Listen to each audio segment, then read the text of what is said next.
நல்ல கேள்வி சிஸ்டர். நம்முடைய புதிய பாடநூலை திறந்த உடனே முதல் பக்கத்திலேயே 2 நம்பர்ஸ் நம்ம வந்து பப்ளிஷ் பண்ணியிருக்கோம்.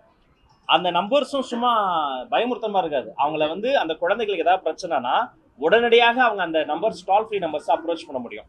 அடுத்த பக்கத்தில் பார்த்தீங்கன்னா இந்திய அரசமைப்பு சட்டத்துடைய அந்த அந்த தகவலையும் போட்டிருக்கிறோம். இப்போ போக்சோ பொறுத்த வரைக்கும் போக்சோ மாதிரி வழக்குகளில் அது ஒரு பெரிய வரப்பிரசாதம். அதை எப்படி எக்ஸசைஸ் பண்ணோம், அதை எப்படி நம்ம வந்து ஃபாலோ பண்ணுங்கிறதுக்கு ஆசிரியர்களுக்கு நாங்கள் வந்து பயிற்சி கொடுத்துருக்குறோம். ஒரு குழந்தைக்கு அது மாதிரி ஏதாவது ஒரு தொல்லை வந்தால் அந்த மோஸ்ட் ஆஃப் தி பெரும்பாலும் பார்த்தீங்கன்னா போக்சோ கேசஸ் ரொம்ப தெரிந்தவங்க மூலமாகவே வரும். அறிந்தவங்க மூலம் பக்கத்து வீட்டில் இருக்காங்க, டிஸ்டன்ட் ரிலேட்டிவ், சம்டைம்ஸ் அந்த இன்ஸ்டிடியூஷனுக்குள்ளே இருக்க மூலமாகவே வரும். அப்படி வந்தால் அவங்க யாருக்கிட்டையும் அந்த டோல் ஃப்ரீ நம்பருக்கு கால் பண்ணாலே உடனடியாக நடவடிக்கை எடுப்பாங்க. என்ன நடவடிக்கை எடுப்பாங்க? இதில் 4 துறை சம்மந்தப்பட்டிருக்கு. ஒன்று அந்த பள்ளிக்கல்வித்துறை. அந்த பள்ளிக்கல்வித்துறை அந்த விக்டிமோடு நிற்போம். அந்த விக்டிம்க்கு என்ன நீதியோ அது வாங்கி தரதை நிற்போம். 2 காவல்துறை. யூனிஃபார்ம் இல்லாமல் அந்த குழந்தையை விசாரிப்பாங்க. நேரில் கூட கிடையாது, ஒரு வீடியோ காலில் கூட ஒரு பெண் அதிகாரி தான் விசாரிப்பாங்க.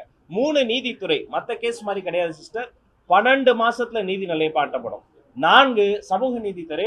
அந்த வெல்ஃபேர் டிபார்ட்மெண்ட்ஸ் அவர்களுக்கு தேவைப்படுற அவங்களுக்கு ஒரு சைக்கலாஜிக்கல் ட்ராமா இருக்கும், அவர்களுக்கு வேற மாதிரி ஏதாவது ஒரு சப்போர்ட் தேவைப்படும். அதையெல்லாம் துரிதமா வேற முன்ன எப்போதும் இல்லாத அளவுக்கு இப்படி ஒரு குஹியரன்ஸோட ஒரு கொலாபரேட்டிவா இவ்வளவு டிபார்ட்மெண்ட்ஸ் வேலை பார்க்குறோம்.